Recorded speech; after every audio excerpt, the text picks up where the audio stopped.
सरे गा गा मरे सरे पा गा मरे सरे गा गा मरे सरे पा गा मरे सरे पा पा म गा गा प गा गा मरे सरे पा पा म सरे गा गा मरे सरे पा गा मरे सरे गा गा मरे सरे पा गा. හයි ගුඩ් මෝනිින් ළමයෝ ඔගොල්ලු හැමෝම සාදරෙන් ගෞරවෙන් උපේක්ෂ ආචි YouTube චැනලකට පිළිගන්නවා. ඉතින් වල දන්නවනේ දැම්මම් මේ කොහෙද ඉන්න කියලා. අද තමයි මගේ ජීවිතේ මගේ යුනිවර්සිටි ලයිෆ් එක පටන් ගන්නෙ. ඇත්තට මම දන්නේ නැහැ මට ඊ කීයටද නිින්ද ගිහින් තියෙන්නේ කියලා. ඇඳේ එහාට මෙහාට පෙරලි ඉඳලා කොහොම හරි නිින්ද ගිහින් තිබුණා. හැබැයි උදේ නැගිටිද්දී මං හිතුවේ මං ඉන්නේ අපේ ගෙදර කියලා. මට පස්සේනේ මතක් වුණේ මම මේ ඉන්නේ හොස්ටල් එකේනේ. මං කැම්පස් ආවනේ. නැත්තම් තව ඩිංගින් අම්මේ කියලා අම්මටත් කතා කරනවා. මිනිස්සේ ඉපදිච්ච දවසේ ඉඳලා ඉස්සරහට ජීවත් වෙනකොට එක එක දේවල් වලට පුරුදු වෙනවා. මේ පුරුදු වෙලා තියෙන්නේ මටත් මේ වගේ අත්හරින්න බැරි දෙයක්. ඒ තමයි උදේට කිරි එක බොන එක. කොච්චර මේ කිරි බීමට ඇඩික්ට් වෙලාද කියලා කිව්වොත් මගේ උදෑසන සුබදසුන තමයි මගේ කිරි එක.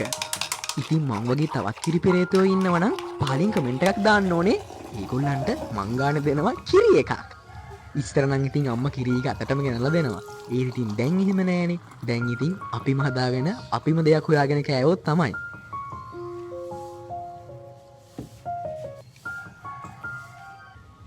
මෙහි උදේට කොහොම කන්න තියෙනවද කියලා දන්නේ නැති නිසා අපි කොහොමවත් උදෙන්ම හොඳ කට කපල කිරියක් හදාගත්තා.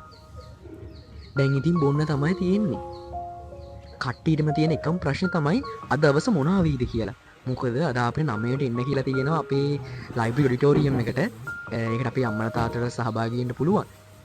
ගෙදරින් පිට ඉන්න ඕනම ළමයෙක්ට තමන්ගේ ෆෝන් එකට උදෙන් වෙන කෝල් එක වෙන්නේ එක්ක අම්මා තාත්තා නැත්නම් තමන් වැඩිපුරම ආදරය කරන කෙනෙක්නේ. මම දැකපු එක විශේෂයක් තමයි මේ හොස්ටල් එකේ ඉන්න අපේ හැම කෝල් එකකටම අම්මා තමයි උදේට කතා කරන්නේ. ඒ කෝල් එක අද වෙනකන් ඒ විදිහට දිගටම එනවා. අවුරු හරි උදේට නැගිට්ට ගමන් කෝල් එකක ඉන්නවා නම් අපි දන්නවා අනිවාර්යෙන්ම අම්මා තමයි. ඔව් අම්මේ. නෑ අම්මේ. හා අම්මේ. හරි අම්මේ. මොකද අපි පිටට කොහොම වුණත් අපේ පවුලට අපි තාම පොඩි එකානේ. කෝලම් කර කර ඉන්න දන්නේම නැතුව වෙලා ගිහිලා තියෙන්නේ. ඉතින් ඉක්මනට දැන් අපි ලෑස්ති වුණා.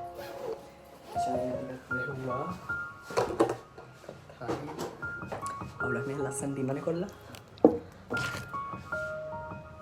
හරි.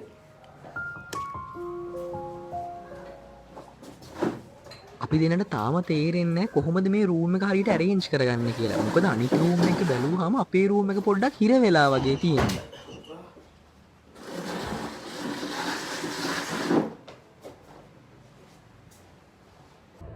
අපිට අද වෙල්කම් ප්‍රෝග්‍රෑම් එක තියෙනවා 9ට. අපි දැන් යන්නේ කැම්පස් එකට. ඉතින් ඒකට අද තමයි අපේ ෆස්ට් ඩේ එක යුනිවර්සිටි එකේ. බලමු මතක මොනවා වෙයිද කියලා. කී එකක් හරි.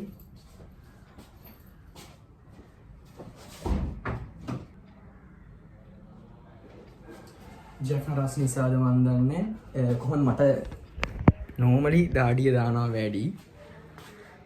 ඉතින් ගලනවා. අපි බලමු ඉස්සරහටත් අත්තේ කොහොමද කියලා. ලොකු උලක් නැහැ ඉතින්. හිත ගිය තැන මාලිගාව කියලා ඉන්නයි තියෙන්නේ.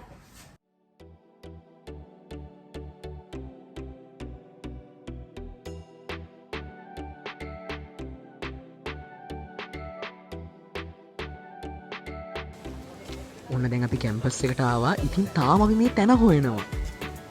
අද දැන් කැම්පස් එක වටේ නැවිදින්න තමයි වෙන්නේ. මේ තාම අපිට තැන හොයාගන්න බැරි වුණා. මේක්ෂේ උදේම නැගිටලා කිව්වා තැන දන්නවා කියලා මම දන්නේ නැහැ. ඔව් ඔව්. ඒ ගිල්ල ලකුණු කරන්නේ. දැන් හරියද තැන? හරි. දාගන්න Google අක්කට කියලා තැන හරියට.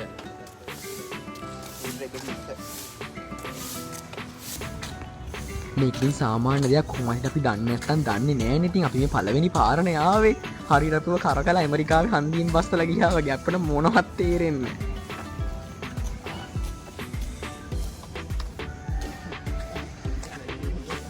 හරි ඔන්න දැන් තමයි ලයිබ්‍රරි ඔඩිටෝරියම් එක හොයාගත්තේ. මේ තියෙන්නේ. හරි. පේනවනේ දාඩිය දාලා තියෙන හොඳට. අම්මා දැනුත් කෝල් කරලා කිව්වා මොන දේකලත් කමන්නේ සුදු පුතා කාලා ඉන්න කියලා. ඒක නිසා අපි කණ්ඩාවා. ඔන්න අපි ආවා. මෙතනින් නම් ඔයාලට බලන්න පුළුවන් මොකද අපේ ඔරියන්ටේෂන් ප්‍රෝග්‍රෑම් එකේ උනේ කියලා. I would like to extend a very warm welcome to the 20th batch of students of the Department of Law. Jaffna university එකේ ලෝ ඩිපාර්ට්මන්ට් එකේ අපි තමයි 20 වෙනි බැච් එක. මේ ඉන්නේ අපේ HOD මඩ. உண்மையிலே இந்த பாடநெறியானது முழுமையாக ஆங்கிலத்திலே போதிக்கப்படுவதாக இருந்தாலும் மொழி ඔරියන්ටේෂන් ප්‍රෝග්‍රෑම් එකේ ලැන්ග්වේජස් තුනම භාවිතා කරා ටැමිල්, ඉංග්‍රීසි, Sinhala. as the president head of the department and an academic staff, I am involved in some other activities. For example, I am a public speaker. I speak at various ඉතින් ඊට පස්සේ මේ කතා කරන්නේ අපිට උගන්වන අපේ ලෙක්චර්ස්ලා.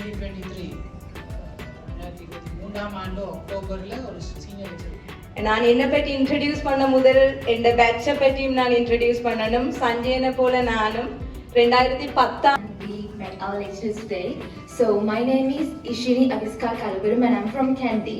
I did my A-levels in ඉතින් ඊට පස්සේ අපිට අවස්ථාවක් දුන්නා තමන් ගැන සෙල්ෆ් ඉන්ට්‍රොඩක්ෂන් එකක් කරන්න කියලා. දැන් මේක තමයි මේ කට්ටිය කරන්නේ. ඇත්තටම කිව්වොත් ඕනම් මිනිස්සෙක් තමන්ගේ ජීවිතය ගැන ආඩම්බර වෙන්න ඕනේ. මෙතන ඉන්න කවුරුත් අත උස්සලා නෙමේ කැම්පස් ඇවිල්ලා තියෙන්නේ. ඒ හැමෝම තමන්ගේ ජීවිතයේ වටින ලස්සන අවස්ථාවන් සමහරට මිස් කරගන්න නැති. ගොඩාක් කැපකිරීම කරන්න නැති. ගොඩාක් පාඩම් කරන්න මහන්සි වෙන්නේ නැති. ඒ වගේම තමයි ලංකාවේ තියෙන අමාරුම විභාගෙ ලියලා টොප් රෑන්ක් එකක් දාපු දක්ෂයෝ තමයි මෙතන ඉන්නේ. ඉතින් ඇත්තටම මෙතන ඉන්න හැමෝම තමන් ගැන එදා ආඩම්බර වෙන්නේ නැති. මටත් ආඩම්බරයක් මේ වගේ දක්ෂයෙක් වාඩි වෙන ලැබිච්ච එක ගැන.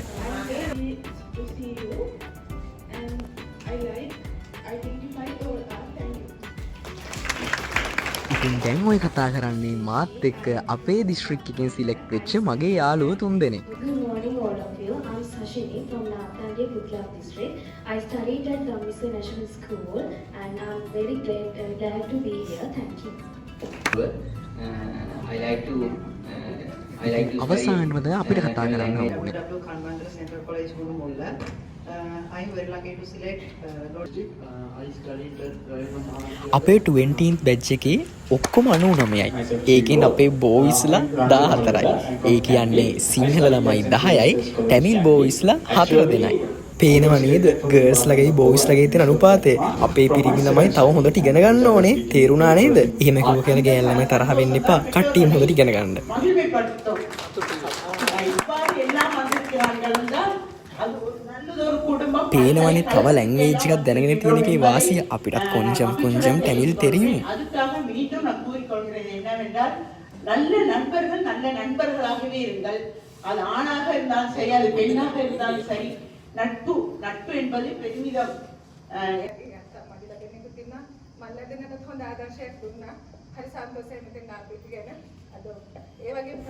ඉතින් හැම වැඩම ඉවර වෙලා දෙමෝපියන්ට අදහස් දක්වන අවස්ථාවක් තිබ්බා. ඉතින් ඒ අවස්ථාවේදී ගොඩාක් දෙමෝපියෝ කතා කරා. ඉතින් මට නම් තේරුනේ තමන්ගේ ළමයා හොඳ තැනක ඉන්නකොට ඇත්තටම දෙමෝපියන්ට කොයි තරම්නම් ආඩම්බරයක්ද කියලා. ඊට පස්සේ අපිට පොදුවේ අවස්ථාවක් දුන්නා තමන්ගේ දක්ෂතාවයන් ඉදිරිපත් කරන්න කියලා. මේ ඉන්නේ අපේ බැච් එකේ අරිව කුමරන්. එයාට හොඳට සින්දු කියන්න පුළුවන්. මම මගේ ජීවිතේ ෆස්ට් ටයිම් තමයි ටැමිල් රැප් එකක් ඇහුවේ. ඔන්න ඔයගොල්ලෝ අහලා බලන්නකෝ. படியாட்சிகுன் கோபம் மதுவப்பம் முன்னுள்ளம் பரிசுத்தம் அடி விரிந்த நொடி இல்லை எந்த உயிர் பஸ்பம் ஒரு வார்த்தை சொல்லவா உன்னிடத்தில் நான் என்றும் துரத்தி வருகிற பெண்ணை உன்னைத்தான் அடி என்னை விட்டு நீ அங்கே போகின்றாய் பெண்ணே எப்ப என்னை தேடி நீ இல்லை எடி ஒளி பொறிக்க முடியவில்லை இது காது தந்த வலி அப்பெண்ணை என்னை பார் ஒரு முத்தம் ஒன்று தா உன்னை மட்டும் நினைத்தது இந்த இதயம் அல்லவா சிறு கண்ணி துள்ளி எந்த கண்ணின் ஓரம் காதலித்து தோல்வியுற்றதா நெஞ்சுக்குள் பாரம் கண்ணீரில் வாழ்வதான் நாமும் இங்கு நீங்கள் தான் கண்ணான கண்ணே கண்ணான கண்ணே ඊට පස්සේ ටැමිල් ගර්ල් කෙනෙකුත් සින්දුවක් කිව්වා. பொன்னான நெஞ்சை பொன்னான கையால் பூ போல நீங்கவா பொன்னான ඊට පස්සේ අපේ සිංහල ගර්ල් කෙනෙකුත් සින්දුවක් කිව්වා. ඒ විතරක් නෙමෙයි අපේ බෝයිස්ලාගේ අභිමානය බේරලා අපේ එන්ජිත් සින්දුවක් කිව්වා. වැඩේ කියන්නේ මට වෙලා එක වීඩියෝ කරන්න බැරි වුණා. මොකද එන්ජිගේ සින්දුව ලස්සන නිසා අපි කට්ටිය මේක අහගෙන හිටියා. poem in front of you. So මේ ඉන්න අපේ තව ඉදන්. එයා ලස්සන ටැමිල් නිසසක් තමයි කිව්වේ. එයාට මේ වෙලාවේ හිතන දේ. சுந்தரவான நிலவுகளின் தோயல்களிலே மந்திரம் செய்யும் மன்மத ஜாடைகளிலே நிலவுகளின் வழிகளிலே நீலமயமான வான ඉතින් දැන් ඔන්න අපේ කට්ටිය මාව දාලා යන්නයි යන්නේ. නැවතත් උපදෙස් මාලාවක් ක්‍රියාත්මක වෙනවා. දාලා යනකොට මෙයාලා මේ ඇවිදින්නයි යන්නේ. මෙයාලා හෙට තමයි ගෙදර යන්නේ. ඊට පස්සේ අපි ලන්ච් අරගෙන ආයෙත් ආවා. ඊට පස්සේ අපිට හම්බුණා හොඳ ඇක්ටිවිටි එකක්. ඒක ගෲප් ඇක්ටිවිටි එකක්. Tamanට වෙලාවේ හම්බෙන යාළුවා ගැන, එයාගේ හැකියාවන්, නොහැකියාවන්, එයාගේ විස්තර, ඒ හැමදේම අපිත් දැනගන්න ඕනේ. මම හිතනවා ඒ ඇත්තට මේක හොඳයි. මට හම්බෙච්ච ටැමිල් යාළුවෝ දෙන්නෙක් ගැන මම සරලව කෙටියෙන් කියන්න. මට තේරුණු දෙයක් තමයි ඒගොල්ලෝ අපිට වැඩිය, අපිට කියන්නේ මට වැඩිය ඉගෙන ගන්න ගොඩාක් මහන්සිලා තියෙනවා. මට වැඩිය ජීවිතේ ඒගොල්ලන්ට ගොඩාක් ප්‍රශ්න ඇවිල්ලා තියෙනවා. හැබැයි මම වගේම ඒගොල්ලෝ ජීවිතය අද දිනලා තියෙනවා. ඒගොල්ලොත් ඒ අභියෝග වලට හොඳට ෆේස් කරලා තියෙනවා. එහෙම තමයි. අපි කිසිම කෙනෙකුගේ ජීවිතේ එක වගේ නැහැ. අපි හැමෝටම ඉස්සරහට යනකොට එක එක දේවල්, එක එක අභියෝග, එක එක අලුත් මිනිස්සු අපේ ජීවිතවලට හම්බෙන්න පුළුවන්. හැබැයි අපි හැම කෙනාගේම ජීවිතයේ අවසානයේ වටින එකම දේ තමයි අපි ජීවිතේ සාර්ථකද අසාර්ථකද කියන තැන. එතනදී අපි හැමෝම සාර්ථකයි කියලා මට තේරුණා. Tamanගේ ජීවිතයට කොයිතරම් අභියෝග ආවත් තව කෙනෙක් එක කම්පෙයා කරන්න යන්න එපා. ඔයාට වටින්නේ ඔයා ජීවිතේ ජයග්‍රහණය කරන එක විතරයි. අපි ඉතින් මේ වැඩ ඔක්කොම ඉවර වෙලා හවස පුංචි ක්‍රිකට් පාරකුත් ගැහුවා. ඉතින් මේ වීඩියෝ එකේ අවසානට මම තව පුංචි වීඩියෝ කෑල්ලක් ඇඩ් කරනවා. ඒ අපේ කට්ටිය මාව පහුවෙනිදා දාලා ගිය දවස. දෙමෝපියන්ගෙන් වෙන් වෙලා Tamanගේ හීන පස්සේ දුවන ඕනම ළමයෙක්ට පළවෙනියටම කැප කරන්න සිද්ධ වෙන දේ තමයි Taman ගොඩාක් ආදරය කරන මිනිස්සුන්ගෙන් දශමයක් හරි වෙන්වීම. ඒක සාමාන්‍යයි. මම බලාගෙන හිටියා ගොඩාක් ළමයි මේ අවස්ථාවට ගොඩාක් අමාරුවෙන් මුහුණ දෙන්නේ. සමහරු කපාට අසනීප වෙනවා, කල්පනා කරන්න පටන් ගන්නවා. අදටත් සමහර ළමයි රැයට අම්මලා තාත්තලා මතක් වෙලා අඬනවා. ගෑනු ළමයි වේවා, පිරිමි ළමයි වේවා, අපි හැමෝම අම්මලා තාත්තලා තාමත් ළමයි. අපි ගෙදර ඉද්දී ඒගොල්ලෝ ගාව නිදා ගන්නවා, එයාට ආදරය කරනවා, බැනුම් අහ ගන්නවා, රණ්ඩු වෙනවා. ඒ මොන දේ කරත් අපි ඒගොල්ලන්ට ආදරෙයි, එයාලා අපිට ආදරෙයි. එයාලා දවසකට හරි අපෙන් වෙන් වෙනවා කියන්නේ අපිට ඇත්තම දරා ගන්න බෑ. ඇත්තටම මටත් පුදුමයි මම මේ වෙලාවේ කොහොමද අඬන්නේ නැතුව හිටියේ කියලා. හැබැයි මම අදටත් ස්තුති වෙනවා මගේ ඇස් දෙකට. මං ඒ අවස්ථාව දරාගත් එකට හඳුරු හංගගෙන. අදට වීඩියෝ එක ඉවරයි. ආයෙත් එක්කින් හම්බෙමු. එතකන් පරිස්සමෙන් ඉන්න. ආදරෙයි.